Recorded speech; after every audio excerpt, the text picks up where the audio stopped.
Good afternoon, colleagues, morning and evening. I am Lizeka Tandwa. I am based in South Africa at the Steve Biko Centre for Bioethics, and I'm representing an African-centered ethical framework for research during epidemic emergencies in Africa. I am presenting on behalf of the Africa CDC Ethics Working Group, and I'll just take you through what we've been doing over, I would say, almost 13 months working on an African-centered ethical framework for research during epidemic emergencies. So just by way of introduction, I will take everyone through the background as well as the aim of this framework. We'll look briefly at the methodology, and then I will provide an overview of the framework. So by way of background, and of course, quite in line with the discussions that have been had today, there are a number of emerging and re-emerging infectious diseases, and this is increasingly prevalent on the African continent as well as across the world. But of course, this framework focuses specifically on the African context. And of course, this continues to be a major concern for global public health in Africa, but of course, the world as a whole. So what we intended to look at specifically is basically how might ethical and scientifically valid research be conducted that informs epidemic response. And really, this is the basis and motivation for this project. Of course, research during epidemic emergencies is complex and encounters specific issues that necessitate a framework like this. There's obviously research that does not occur during epidemic emergencies, and I will we'll look at the frameworks that exist that speak to emergencies specifically. So when we look at epidemic emergencies, we are acknowledging a set of issues or realities that occur in that particular scenario. So of course, with an ongoing epidemic emergency, there is potential for morbidity and mortality. In the African context, there is issues that exacerbate this, such as scarcity of resources. When there's an emergency, there is urgency of action that's required, time pressure decisions. And of course, because the framework focuses on the African context, there are a set of contextual issues that pertain to research conducted in Africa, as well as existing challenges that are general to the African context that need to be contemplated when developing, conducting, and finalizing research projects in Africa in general, but in this particular presentation, we're focusing on epidemic emergencies. So really, this can be understood as the rationale for the project. There is currently no African-centered and continent-wide coherent guidance which promotes African values that are elaborated by Africans, that being African scholars and societies, for conducting research during epidemic emergencies. This is a mouthful, and I do want to qualify and provide some caveats to this statement. So the first thing that must be acknowledged is that there are existing frameworks that exist and guidelines that exist for research ethics, right? So we acknowledge that fully. We also acknowledge that there are guidances that exist that speak directly to epidemic emergencies. So we have the WHO and the CIOMS guidance. We also have the Nuffield Council of Bioethics, which has a research ethics guidance specifically in epidemic or public health emergencies. So of course, what we are not saying here is that nothing exists. What we are saying, though, is that no framework specifically focuses on the African context, and this is what we mean by African-centered. So the ones that I've mentioned are global frameworks and global guidances, which obviously have to contemplate and balance a number of contexts. This focuses on one particular context, which itself is quite complex and diverse. And when we say a continent-wide, we specifically mean that there isn't a single guidance document that is adopted across the continent consistently. You'll find that different ministries and research ethics committees, as well as researchers, use different guidances. And so we wanted to provide a framing document that the continent-wide can use. Now, what about these frameworks that are currently existing? What we intend to do with this framework is basically first concur with them. So there is no opposition to existing research ethics guidelines or even epidemic emergency guidelines and research that exist as the ones that I have mentioned. And I think the second thing that I want to qualify is that when I say Africa, it is quite a diverse environment. So we have 55 African Union member states, over 3,000 ethnic groups, over 2,000 languages, and the continent itself is quite diverse. So what we also want to qualify at this point is that we are not intending to have a comprehensive or exhaustive value list within this framework. So when we say we promote African values, what we've done is we've selected key concepts that can be understood to be salient to this particular context. The third caveat is that these values that I will present can not be particularly understood as unique to the African context, right? So we're not saying that they exist on the African continent only. They can exist in other environments, but we find that they are the salient ones within the environment that drive the ways our societies are. The final point, which is not a caveat, is that when we were looking at the literature of existing frameworks to make this bold statement that is displayed, we also did consider other African frameworks that may not necessarily be research ethics or epidemic related, just to make sure that we understand what the landscape of frameworks are. So we definitely looked at things like, for example, the African framework for vaccines during the COVID-19, so the fair distribution of vaccines.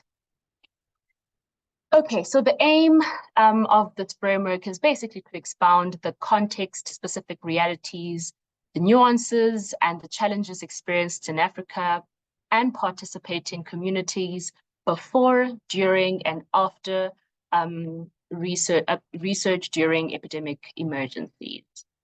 Specifically, the framework seeks to speak to previous and ongoing experiences with epidemic emergencies on the continent, to prevent unethical research practices during epidemic emergencies, and to promote research that is driven by the greatest good of the community. And finally, to draw on the salient values and to tease out principles and duties for research during epidemic emergencies in Africa. So just as a way of orientating everyone in terms of how the framework was developed, there is a three-step process that was employed. The first was a literature review. I've given a brief overview of some of the content that was of interest to us. Of course, we looked at existing guidelines. We looked at literature that spoke directly to the values of the African context, historical experiences of African participants, African researchers, African partners, and the whole host of the multifaceted relationships within the research process. And so we reviewed this literature and then analyzed the literature. So the two people who were involved in that particular process is myself and Cornelius Ewusho, and we both work at the Bioethics Centre as bioethicists. So an Africa CDC ethics working group was convened. and this consists of 15 African experts, and these experts include African philosophers, bioethicists, social scientists, public health, and epidemiology researchers and specialists. And we had representation within the working group from Zimbabwe, South Africa, Ghana, Kenya, Nigeria, Cameroon, Ethiopia, Sudan, Uganda, and Liberia. So the writing process was iterative. Basically, what this means is that there was an initial review and that was done, and Cornelius and I wrote the first draft. We sent it through to the working group. They provided comments, and then we would make revisions, and it would be an iterative process in that way. One of the parts of this iterative process was a 2-day in-person and virtual workshop, which was held in Cape Town this year in June. And this was a chance for us to look at technicalities, language, engage on some of the experiences. We also looked at case studies, and we tried to look at the practical applicability of the framework that is, which I will be presenting. And so we had the working group present to engage critically on the then draft. And then the final step, which is an ongoing step, is stakeholder consultation.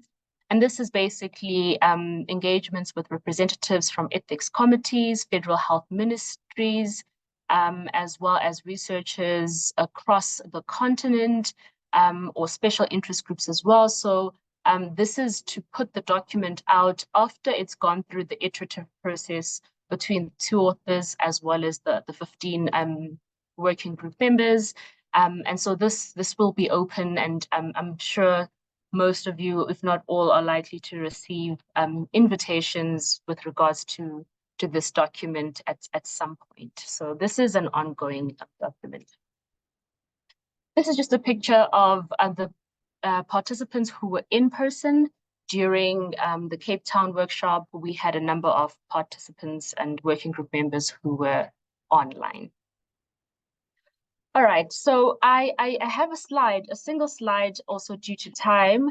I will try to keep it brief, that explains the structure and the foundation of the framework. I will display on the slide essentially 3 blocks that will provide an overview of what the framework is and what one might expect from the framework. So the first thing that you'll get from the framework is values.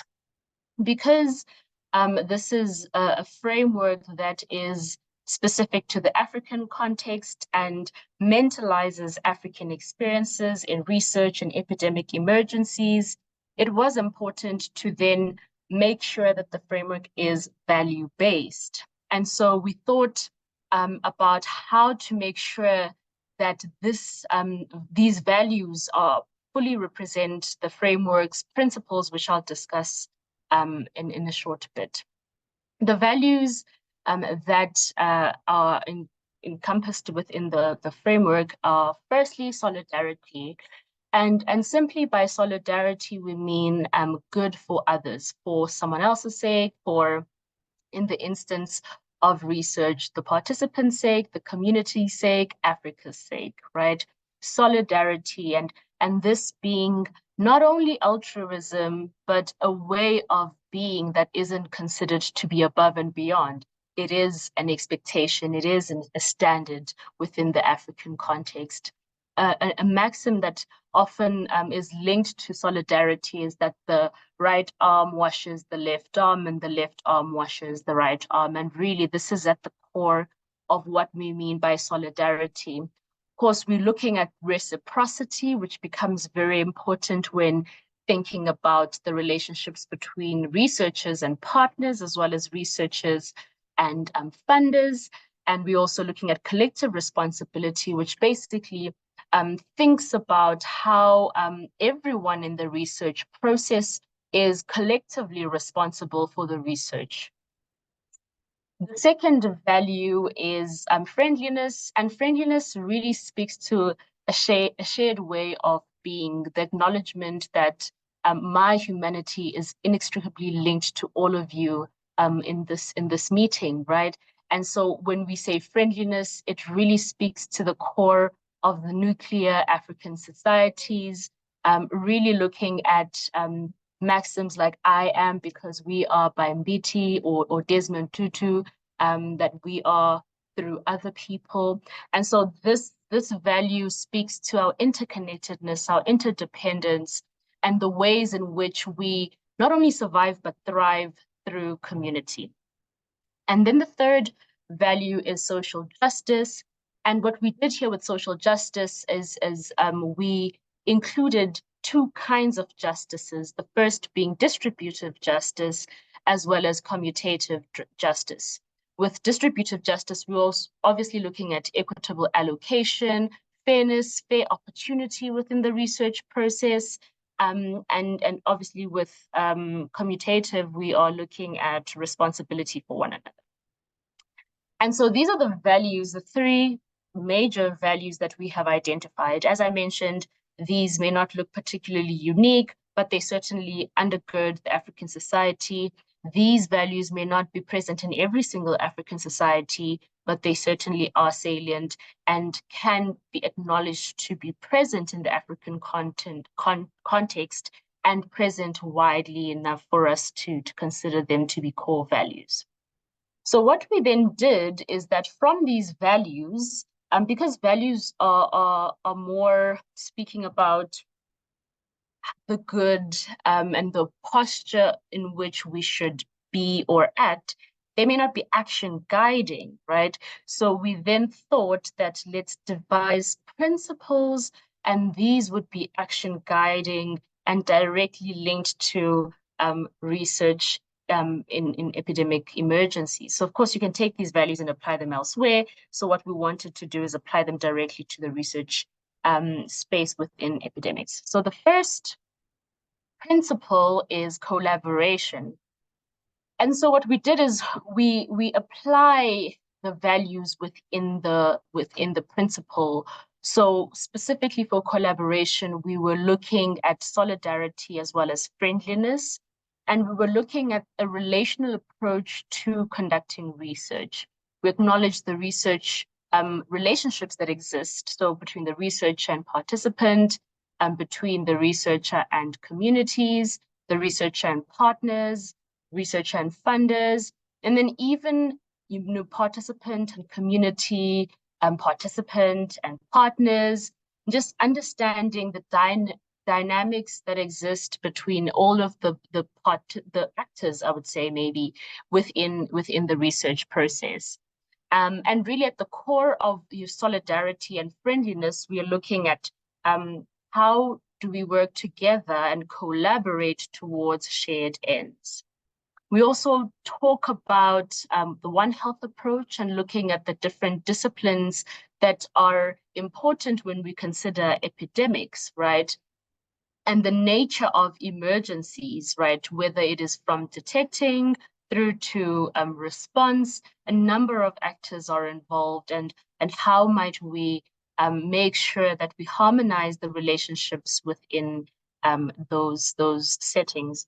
Also, of course, when thinking about relationships, need to look at things like trust, trust building, trust maintenance, as well as power dynamics, acknowledging the relationships that researchers in the African context have with partners and collaborators, potentially from the same context or from different contexts and the dynamics that arise from that.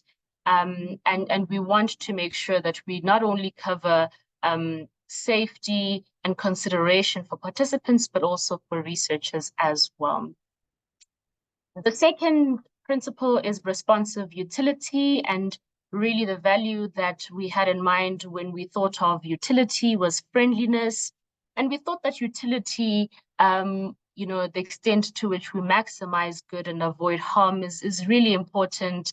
But we also thought that utilities must be responsive to the needs of that environment. So we are particularly here looking at clinical, research, social utilities, and specifically those that respond to the society. And so that's why you find the small r in front of the utility. The next principle is responsible science, and basically responsible science is one, an acknowledgement and also a caution. The first acknowledgement is that science is curiosity-driven, science is moving at a fast pace, and we need to acknowledge that scientists appreciate and prize their scientific liberty. It facilitates innovation. It facilitates their curiosities, which ultimately lead to us understanding diseases and also responding to them. But at the same time, we want to make sure that there is no undue harm. And so this is the caution. We want to be able to facilitate and foster innovation and scientific liberty, but that must be balanced with making sure that scientific liberty does not cause undue harm to the society. The values that are specifically linked to responsible science are friendliness and social justice. And then the final principle is empowerment. And so empowerment being directly linked to the values of solidarity and social justice is quite a layered principle, and it works quite hand in hand with collaboration because it is looking at the multiplicity of the relationships. But first, we want to look at the empowerment of the researchers themselves, whether it is from a resource or technical capacity building point of view. We also want to look at how the communities may be empowered through the research process. Also keeping in mind that this is the context of epidemic emergencies. And so where there are vulnerable people or communities that may be exploitable, how might we look at that environment and instead empower them through the research process? And this is precisely what we mean by context-specific realities. If there are issues such as social injustices in that environment, epidemic emergencies tend to exacerbate those injustices. Then when you add the layer of research, there is then the risk that the research can exacerbate the injustices brought about by the epidemic and the original context issues. So here we're looking at empowering communities in a couple of ways. The first is access to outputs of the research. We're also looking at ancillary care, post-trial access, and one other important point, which is epistemic justice, really empowering the community to take ownership of the epidemic emergency and be responsive in their capacity. And really at the core of empowerment is collaborative partnership. And that's what I mean precisely by that, the empowerment is linked to collaboration. If you'll notice, the principles spell out CURE, so we call them the CURE principles that are derived from the three values. And then finally, from the principles, we have developed duties, and we've categorized the duties according to the stages of research. So we've defined pre-research, research, and post-research. We understand that these can be interpreted in different ways. But what we mean by pre-research is that there's the conceptualization and design stage of the research, and there's duties that are there for all parties, which is researcher, participant communities, funders and partners in the conceptualization as well as the design of the project. By research, we specifically mean from interaction with communities and participants through to data analysis. So the methods, the analyses, and all of that. And also the finalization of the project. That would then lead to post-research, which is reporting of results, data storage. We're also looking at interventions, given that research conducted in epidemic emergencies might yield direct outputs that might be interventions that necessitate our consideration here. Of course, this is just to highlight again the duties that are specifically for the different parties, driven by the research and their interactions with the different actors.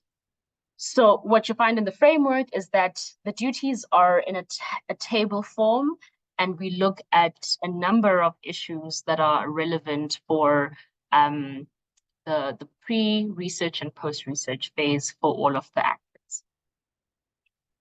With that, I would like to acknowledge Professor Sarah Edwards from Pandora, who has been instrumental in the conceptualization, design, and support of the project, Chatham House for funding this project, the authors, as well as the Africa CDC Ethics Working Group, who have provided lots of robust engagement, critical analysis, and what we hope will be a fair and honest representation of our society, and an ethics framework that hopefully promotes and fosters research, but also prioritizes societies within the African context. With that, thank you so much. Thank you very much, Lizeka.